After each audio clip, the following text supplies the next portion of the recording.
겸손이라는 것은요, 그렇게 하나님의 은혜를 온전히 누릴 수 있는 힘입니다. 그런데 그 겸손은 단순히 내 상황 가운데서 여러 가지 일들을 받아들이면서 은혜를 누리는 것만으로 끝나지 않습니다.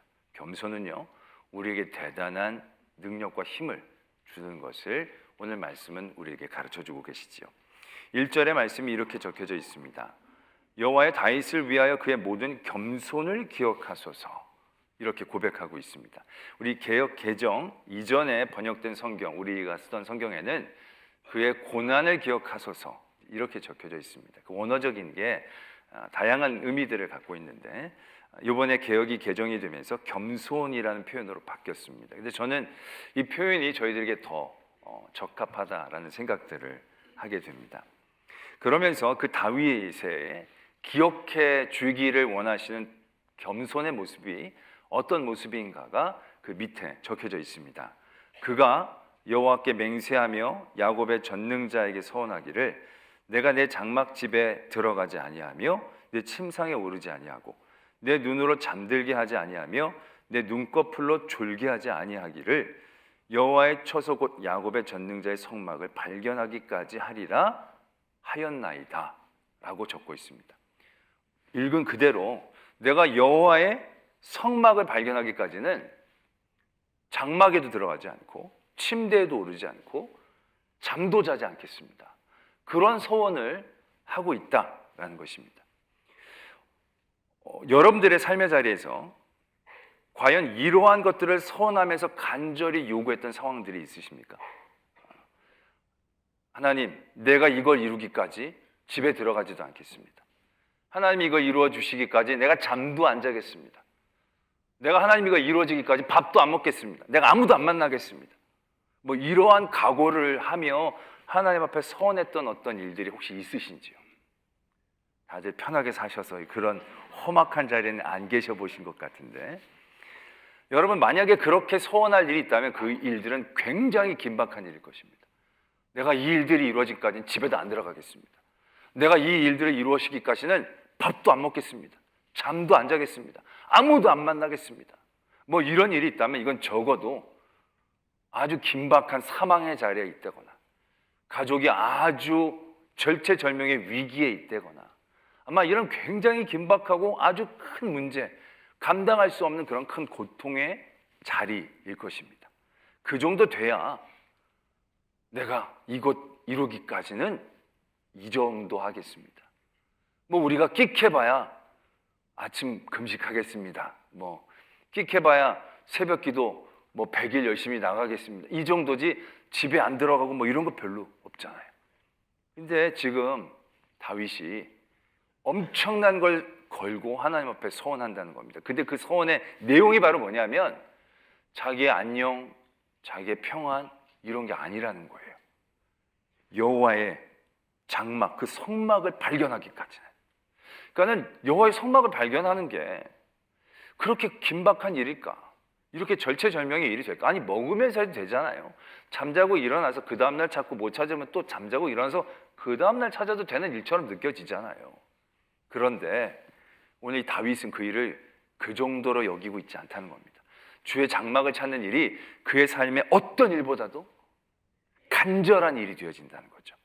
먹는 일보다 자는 일보다 집의 평안과 안녕을 지키는 것보다도 그의 삶 가운데 이게 가장 간절한, 하지 않으면 견딜 수 없는, 이게 해결되지 않으면 아무것도 평안할 수 없는 그런 굉장한 무게감으로 이 일들을 받아들이고 있다는 사실들을 보게 된다는 거죠. 이게 다윗의 겸손이라는 겁니다. 겸손은 하나님의 일을 향한 끊임없는 에너지를 우리에게 준다라는 거죠.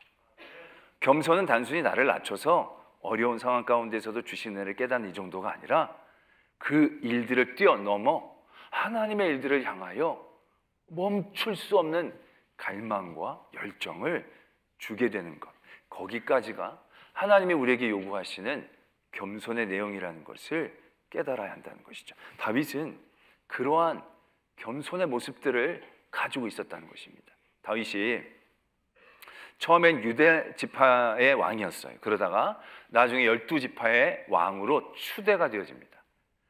12지파의 완전한 통합된 민족의 왕이 되고 난 다음에 다윗이 첫 번째로 했던 일들이 뭐냐면 다른 게 아닙니다. 직제를 세우고 성벽을 튼튼하게 하고 이런 게 아니라 하나님의 궤를 자신의 성으로 옮겨오는 일이었습니다. 그게 처음 왕이 되자마자 한 일입니다.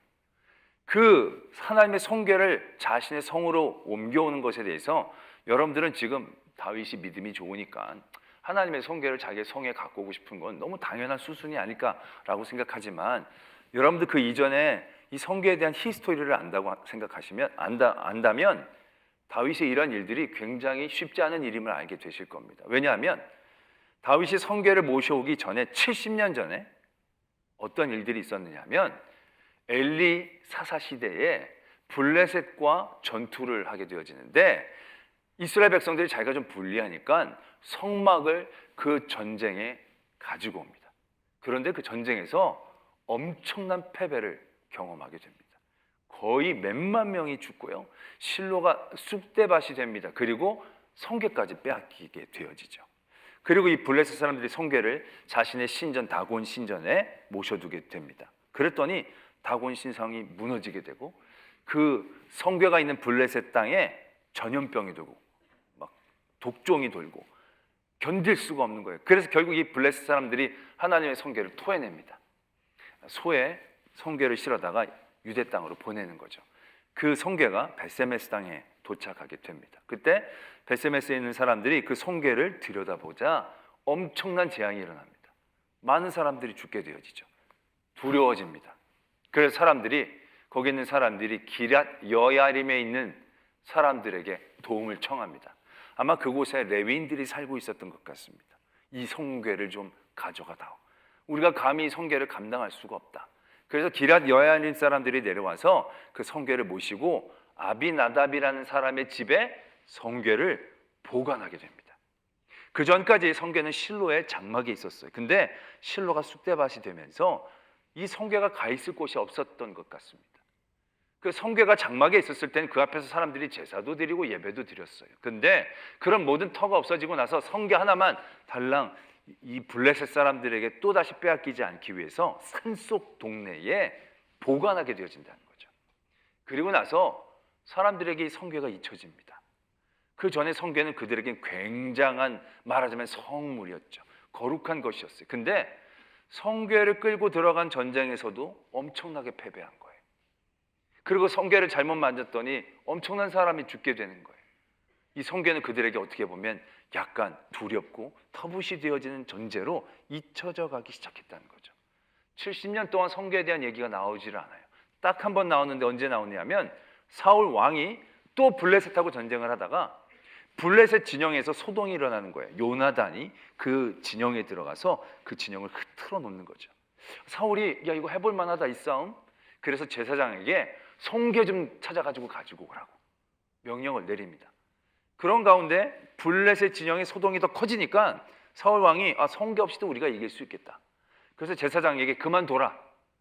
성궤 찾는 가져오는 일을 그만두게 됩니다. 그렇게 잠깐 언급만 되어지면서 또 사라지게 되어지죠. 70년입니다. 다윗이 태어나기 전부터 성궤에 대한 이야기들은 조금씩 전설처럼 사라진 겁니다. 성궤에 대한 간절함이나 성궤 앞에서 예배나 제사를 드리는 일도 없었던 상황이라는 얘기죠. 그런 상황 가운데서 이 다윗이 왕이 되어지자마자 제일 첫 번째로 한 일이 그 성궤를 찾는 일이었습니다. 오늘 말씀에 묘사된 것처럼 내가 그 성막을 발견하기까지는 내가 자지도 먹지도 않겠습니다. 그런 마음으로, 그런 간절함으로 이 다윗이 하나님의 궤를 찾아다녔다는 거죠.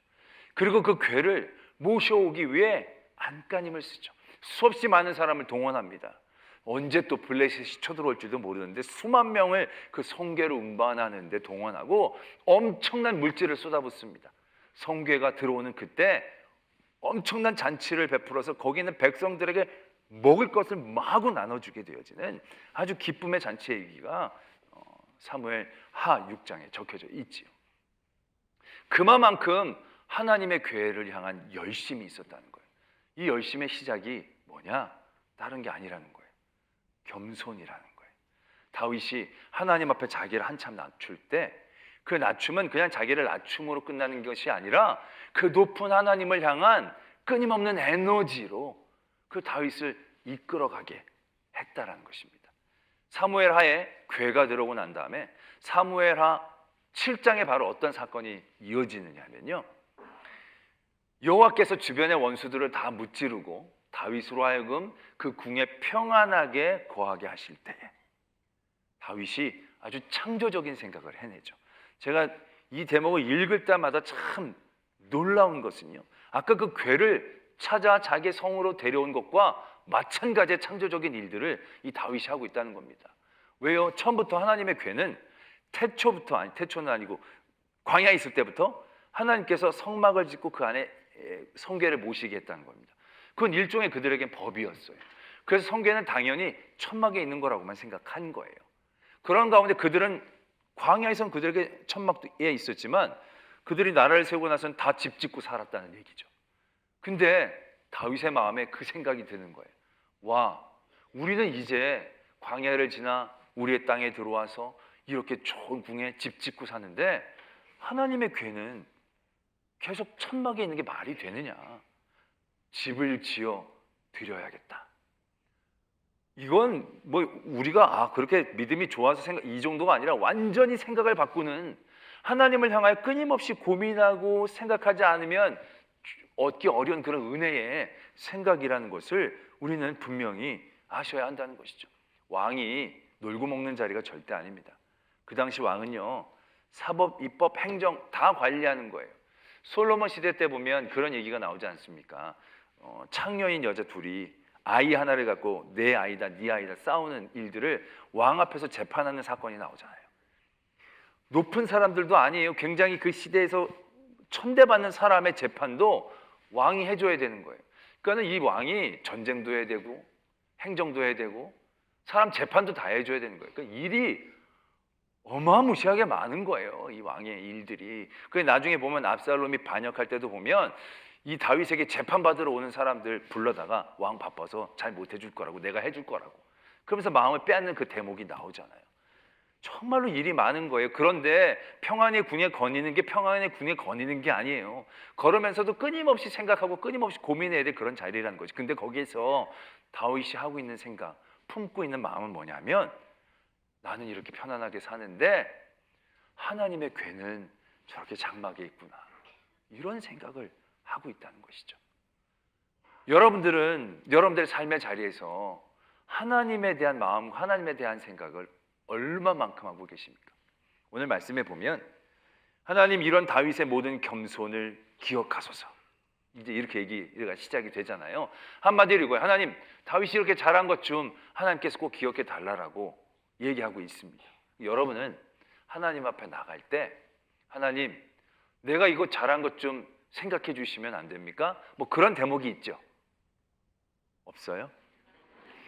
그런 거 있잖아요. 하나님, 내가 이거 하는데 하나님 그래도 내가 좀 잘했잖아요. 하나님, 내가 그래도 좀 선하고 이런 뭐 내가 봉사도 그래도 두세 개도 하고 내가 예배 늘 개근도 하고 금요일 온 가족 기도해도 내가 꼭 같이 사람들도 데리고 가고 꽤 잘한 거 많잖아요. 그러니까 하나님 기억해 달라고 뭐 그렇게 얘기하는 경우들이 적지 않죠. 여러분, 이 정도가 되지 않으면 명함을 내밀어서는 안 됩니다. 내가 하나님의 일들이 이루어지기까지 장막에 들어가지 않겠습니다. 이런 거 해본 적 있으십니까? 내가 하나님의 교회 부흥을 위해서 먹지 않겠습니다. 예배 인원이 코로나 이전으로 회복되기 전까지는 절대 먹지도 자지도 않겠습니다. 뭐 이런 거 꿈꾸고 도전해 보신 적 있냐는 거죠. 그렇지 않으면 아예 기억해 달라는 얘기는 명함도 내밀지 마셔야 합니다. 근데 오늘 다윗이 엄청난 걸 하나님 앞에 얘기하고 서원하고 있다는 얘기죠. 이건 기억해달라고 할 만 하잖아요. 그런데 기억할 만한 이 놀라운 하나님 앞에서의 그 충심과 마음, 그 마음 가운데 나중에 그걸 찾았어요. 에브라다에 있다함을 들었더니 나무 밭에서 찾았도다. 그 찾았으면 이제 됐잖아요. 이제 장막에 들어가고 침대에서 좀 눈 좀 붙여도 되잖아요. 근데 말씀이 어떻게 이어집니까? 그래서 내가 평안을 얻었습니다. 내가 하나님 앞에 감사했습니다. 이게 아니에요. 그 다음에 우리가 그의 계신 곳으로 들어가서 그의 발등상 앞에서 엎드려 예배하리로다. 지금 찾을 때까지 엄청나게 힘든 서원을 한 거예요. 그리고 그 서원이 이루어져서 찾았어요. 그럼 좀 쉬었다 해도 되잖아요. 좀 더 눈 좀 붙이고 나서 해도 되잖아요. 그런데 하나님을 향한 그 겸손은요, 그 열정이 멈추지를 않게 한다는 거예요. 하나님의 그 성막을 찾았더니 이제 쉬어야겠다라는 생각이 아니라 이제 그 성막의 자리로 나가야 되는 거죠. 이제 발견했으니 쉴 시간이 어디 있어. 이제 들어가서 그 성막 안에 엎드려 예배하고, 또 주의 제사장들에게 의의 옷을 입힌다. 의의 옷은 그냥 의라고 적고 옷을 입히는 게 아니잖아요. 의롭게 되기 위한 그의 모든 삶의 자리들이 준비되고 도전되어져야 되는 거예요. 하나님 앞에서의 거룩한 삶들이 그 앞에 차곡차곡 쌓여져야 그게 의로운 옷을 입고 하나님 앞에 거룩함으로 나갈 수 있는 거죠. 하루아침에 되어지는 게 아니라는 얘기예요. 그러니까 그 성막을 찾았음에도 불구하고 또 멈추지 않고 예배하고, 제사장들로 준비시키고, 또 모든 백성들로 하여금 찬양케 하고, 멈추지 않는 거예요. 멈추지 않는 힘으로 계속 하나님을 향하여 나아가게 하는 그 모습들이 담겨져 있다는 것이죠. 다윗이 나중에 인구조사를 하죠. 그래가지고 하나님 앞에 벌을 받죠. 벌을 받는 그 자리에서 다윗이 다시금 깨닫고 겸손해집니다. 내가 이 나라를 세웠어. 내가 나라를 이렇게 부강하게 만들었어. 이렇게 생각했는데 하나님이 아니야.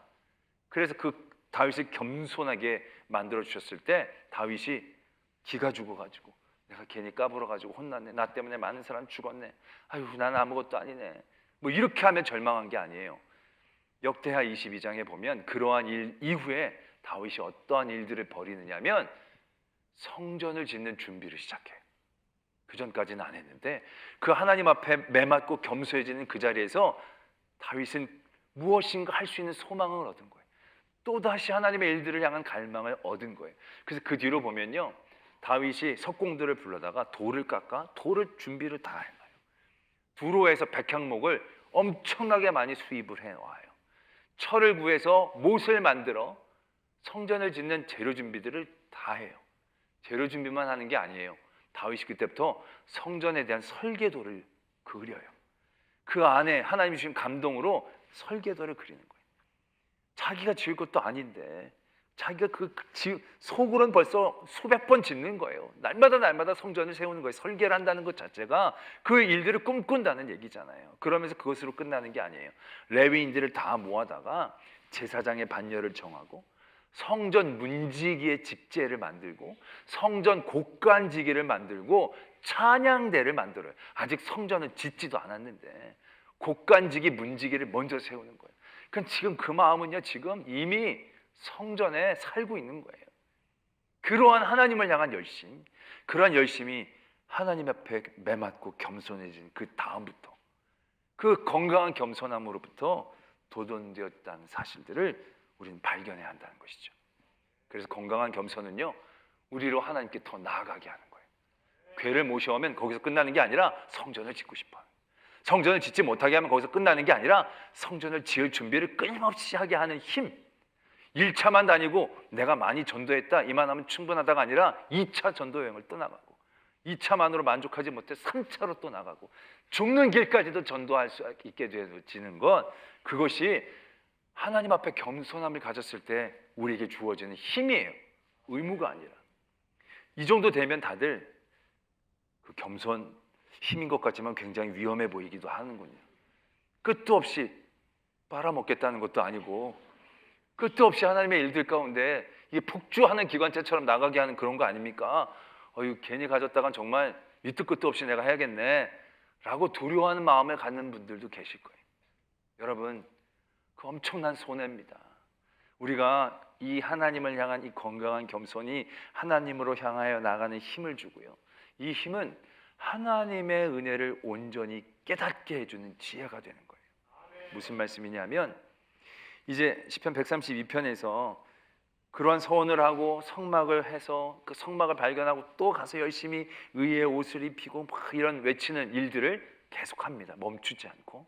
그렇게 멈추지 않고 했을 때 132편은 내용이 이제 하나님께서 해주시는 말씀으로 바뀌어요.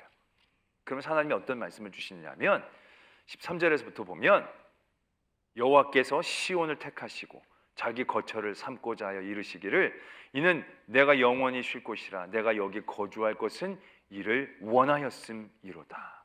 내가 이 성의 식료품에 풍족히 복을 주고 떡으로 그 빈민을 만족하게 하리로다. 내가 그 제사장의 구원의 옷을 입히리니 그 성도들은 즐거이 외치리로다. 9절의 말씀에는 이런 말씀이 있었어요. 주의 제사장들은 의를 옷 입고 주의 성도들은 즐거이 외칠지어다.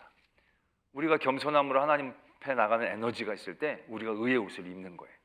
하나님 앞에 합당한 옷을 우리가 막 입는 거예요. 그래서 그것을 입고 하나님 앞에 열심으로 나가서 섬기고 제사를 하는 거예요. 그래서 그 자리에 나갔더니 우리가 어떠한 깨달음을 얻게 되어지느냐면 나는 내가 의의 옷을 입은 줄 알았는데 하나님이 이렇게 얘기하시는 거예요. 내가 그들에게 구원의 옷을 입혔다라는 거예요. 나는 내가 입은 줄 알았는데 내가 입은 게 아니었던 거죠. 하나님이 구원의 옷을 입혀주신 거예요. 다윗이 그 예루살렘 성을 얻고 그 성에 하나님의 궤를 모셔오는 거예요. 모셔올 때 많은 사람들 동원하고 많은 물질도 사용했어요. 내가 이 궤 모셔오는데 많은 애를 썼다라고 생각하는 그 순간 다윗에게는 새로운 깨달음이 있게 되는 거죠. 이 성을 하나님이 내게 주셨다. 하나님이 이 궤에 대한 마음을 내게 주시고 이 궤가 올 때 모두가 기뻐할 수 있는 물질을 주셨구나. 내가 한 게 아니라 하나님이 이 모든 것들로 허락하여 주시고 예정하시고 택하셔서 이런 일들이 되어졌던 거구나 라고 깨달으며 더 큰 은혜의 자리를 감격할 수 있게 되어진다는 거죠. 그 은혜의 감격이 또 다른 하나님의 일들로 향하여 나아가지 않고는 견딜 수가 없는 그런 믿음의 자리가 된 거죠. 내가 이렇게 궤를 이 성마가 이 우리 성에 모시고 이거 우리 성 아니지 하나님이 내게 주신 성이고 내가 하나님 앞에 목동했던 내가 이렇게 큰 은혜를 받아가지고 내가 이렇게 성막을 이렇게 가까이 모시고 있는데 이거 내가 또 뭘 해드려야 되지 않겠는가 그런 마음이 안 생길 수가 없는 구조가 되는 거죠. 사도 바울이 전도 여행을 다니는데 다니는 곳에 매맞기도 하는 거예요. 옥에 갇히기도 하는 거예요. 근데 그때마다 하나님께서 놀라운 은혜를 경험케 하시는 거예요. 옥문이 열리고 사람들의 병이 낫고 성령으로 복음을 받아들이는 역사들이 있는 거예요. 사도 바울은 자기가 겸손함으로 하나님의 일들을 향해 더 나갔지만 나가는 그곳에서 사도 바울이 만난 건 하나님의 은혜였어요. 하나님의 역사였어요. 하나님이 하신다는 것이었어요. 내가 나가고 내가 전하고 내가 눈물을 흘리고 내가 땀 흘린 줄 알았더니 하나님이 나를 위해 피를 흘려주신 거죠. 그래서 그 일들로 예비하신 사람을 만나는 거예요. 내가 전도를 하러 사람을 찾아가는 것이 아니라 하나님이 예비한 사람을 만나는 은혜와 역사를 경험케 해주신다는 것이죠. 내가 온전한 겸손함으로 하나님을 향하여 더 끊임없이 일할 수밖에 없는 마음을 갖게 되어질 때 우리는 내 골수가 빠져가며 내 물질이 빠져가며 힘들고 고생하는 그러한 여정들을 걷는다라고 생각하지만 그게 아니라는 거예요. 그 자리 고생스럽게 가는 그 자리에서 나는 또 깨닫게 되는 거죠. 하나님이 택하시고 거처를 삼고자 하셨고 하나님이 내게 옷을 입혀주셨구나. 그 은혜를 깨닫게 되면 그 지경을 뛰어넘어 또 다른 하나님의 은혜의 자리에 대한 소망과 자신감이 생기는 거죠. 또 나아가게 되어질 수밖에 없는 그래서 사도 바울이 멈추지 않고 죽을 때까지 하나님을 향하여 나갈 수 있었던 모습 다윗이 죽을 때까지 하나님의 성전을 짓는 준비를 해가며 하나님 앞에 열심을 냈던 그 믿음의 모습들을 회복해낼 수 있다는 거죠. 오늘 시편 132편은 그러한 겸손의 힘과 은혜와 지혜를 우리에게 가르쳐 주고 계신다라는 것입니다. 여러분들 하나님 앞에 다윗의 겸손으로 나가는 도전이 있기를 바랍니다. 내가 하나님의 일들에 대한 마음이 생기는 것 그것이 진짜 하나님 앞에 내가 많이 겸손해졌다는 것을 깨닫는 증거가 될 겁니다. 그 증거는 나를 멈추지 않게 하고 또 하나님을 위해 일할 수 있게 할 것입니다. 그 하나님의 위하여 일을 할 때 내 힘, 내 물질, 내 상황들 그런 것들이 소비되어지는 느낌이 아니라 하나님이 주신 은혜였음을 깨닫게 해주시고요. 그래서 더 큰 은혜의 자리에 나가게 해주신다라는 것입니다. 그래서 오늘 하나님께서 이렇게 선포하십니다. 내가 거기서 다윗에게 뿔이 나게 할 것이라. 내가 내 기름 부음 받은 자를 위해 등을 준비하였도다. 내가 그의 원수들에게는 수채 옷을 입히고 그에게는 왕관이 빛나게 하리라. 이러한 온전한 은혜의 자리에 믿음의 여정을 끊임없이 달려나갈 수 있는 저와 여러분들이 되어지기를 소망합니다.